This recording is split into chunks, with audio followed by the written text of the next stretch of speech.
Good morning बच्चों हम लोग पाठ 2 दुख अधिकार नामक पाठ का अध्ययन कर रहे थे।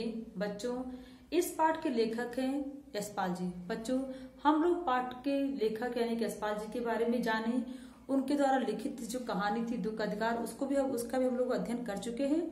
आइए बच्चों अब देखते हैं प्रश्न अभ्यास कि यशपाल जी के बने दुख के अधिकार संबंधी जो प्रश्न है। आइए पहला देखते हैं मौखिक प्रश्न के अंतर्गत कौन कौन से प्रश्न है। यहाँ पे देखते हैं निम्नलिखित प्रश्नों के उत्तर 1-2 पंक्तियों में दीजिए। यहाँ पे कुछ प्रश्न दिए गए बच्चों, उनके उत्तर 1 या 2 पंक्तियों में पूछा जा रहा है। पहला है किसी व्यक्ति की पोशाक को देखकर हमें क्या पता चलता है। यानी जब किसी भी व्यक्ति की पोशाक को हम देखते हैं तो उन्हें देख करके हमें क्या पता चलता है। तो उत्तर है बच्चों जब भी हम किसी व्यक्ति की पोशाक को देखते हैं तो वह व्यक्ति उच्च वर्ग का है या निम्न वर्ग का है, यह देख करके हमें इस बात का पता चलता है। खरबूजे दूसरा प्रश्न है खरबूजे बेचने वाली स्त्री से कोई खरबूजे क्यों नहीं खरीद रहा था। यानी कि जो औरत फुटपाथ पर खरबूजे लेकर के बैठी थी बेचने के लिए, उसके खरबूजे को लोग क्यों नहीं खरीद रहे थे। उत्तर इसका बच्चों कि खरबूजे बेचने वाली स्त्री से कोई खरबूजे इसलिए नहीं खरीद रहा था क्योंकि वह स्त्री जो है अपने सिर को घुटनों पर छिपा हुए फपक फपक कर रो रही थी, इसलिए कोई उसे खरबूजे नहीं खरीद रहा था। प्रश्न नंबर 3 देखिए उस स्त्री को देखकर लेखक को कैसा लगा। यानी कि जब लेखक ने उस स्त्री को रोते हुए देखा तो उन्होंने कैसा अनुभव किया, उन्हें कैसा लगा। तो उस स्त्री को रोता हुआ देख करके लेखक के मन में एक व्यथा सी उठी, एक पीड़ा उठी, एक पीड़ा दुख उठा उस स्त्री के बारे में जानने के लिए। लेकिन वह ऐसा नहीं कर पाते क्योंकि पोशाक की सबसे बड़ी बाधा यानी कि सबसे बड़ी अड़चन उनके सामने बन करके खड़ी थी। उस स्त्री के लड़के की मृत्यु का क्या कारण था। यानी कि उस स्त्री के लड़के की मृत्यु कैसे हुई थी। तो उस स्त्री के लड़के की मृत्यु जो है सांप के काटने से हुई थी। 5वां है बुढ़िया को कोई क्यों उधार नहीं देता था।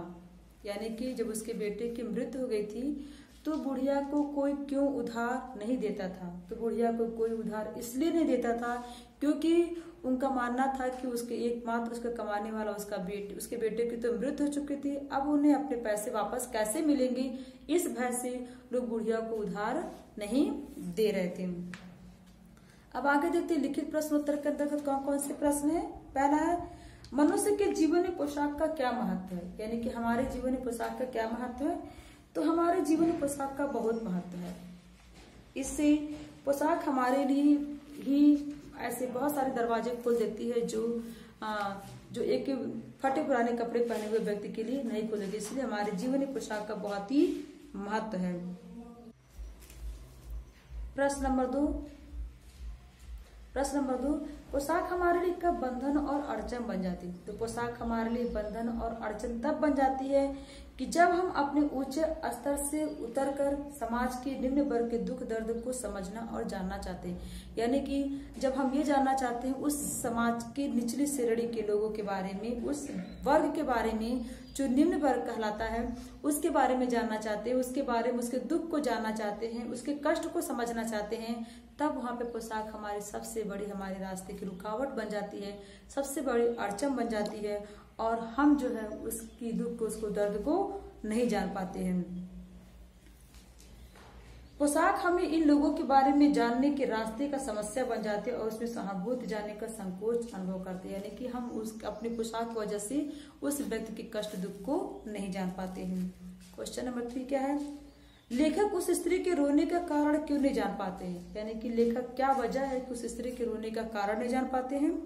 तो लेखक उस स्त्री के रोने का कारण इसलिए नहीं जान पाते हैं क्योंकि लेखक जो है अच्छी वेशभूषा पहने थे, अच्छे पोशाक पहने थे और उन्हें लगा कि अगर मैं ये पोशाक पहना हूँ, यह पहन करके मैं उस बुढ़िया के पास बैठ करके उसके कष्ट को उसको दुख को जानने की चेष्टा करूंगा तो इससे जो है लोग क्या कहेंगे, लोग मेरे बारे में तरह तरह के क्या कहेंगे। तो इसलिए ये सोच करके लेखक जो है वो उस बूढ़ी स्त्री के बारे में जान नहीं पाते, यानी कि उसके कष्ट के बारे में जान नहीं पाते हैं क्योंकि पोशाक की सबसे बड़ी अड़चन उनके रास्ते में बन जाती है।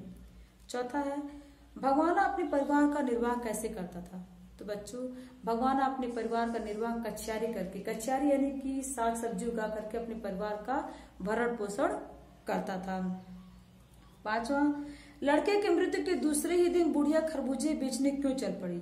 लड़के की मृत्यु के दूसरे ही दिन बुढ़िया खरबूजे इसलिए बेचने चल पड़ी क्योंकि उसके घर में जो कुछ भी बचा था, जो कुछ भी घर में उसके अनाज था, जो कुछ पैसा था, वो सब उसने अपने बेटे के अंत्येष्टि में यानी कि क्रियाक्रम में खर्च कर दिए थे।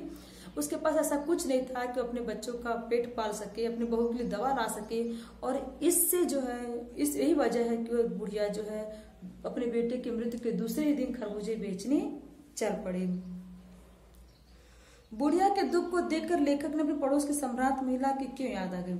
तो बुढ़िया के दुख को देख करके लेखक ने अपने सम्रांत महिला की याद इसलिए आ गई क्योंकि एक वो माँ है जिसके पास हर तरह की सुख सुविधा है, तो वो अपने दुख, अपने मातम को मनाने के लिए वह उसके पास साधन भी है और समय भी है, इसलिए वो 2.5 महीने तक बिस्तर पर पड़ी रही।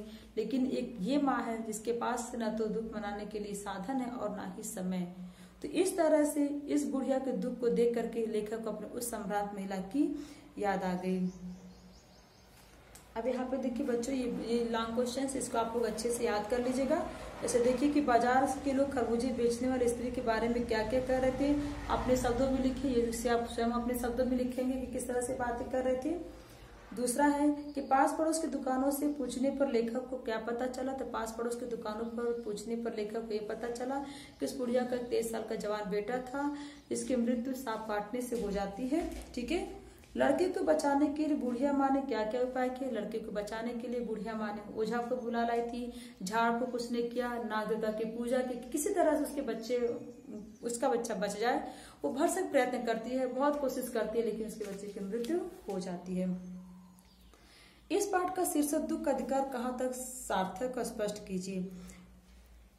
इस शीर्षक का दुख का अधिकार सार्थक है क्योंकि लेखक के अनुसार हमारे समाज में गरीब लोगों को अपना दुख प्रकट करने का अधिकार प्राप्त नहीं है। जिस तरह से आपने देखा कि दुख का अधिकार यहाँ पे ये सत्य है, यानी कि देखिए एक सम्भ्रांत महिला को दुख का अधिकार भी था क्योंकि उसके पास पर्याप्त साधन थे कि वो दुख को मना सके।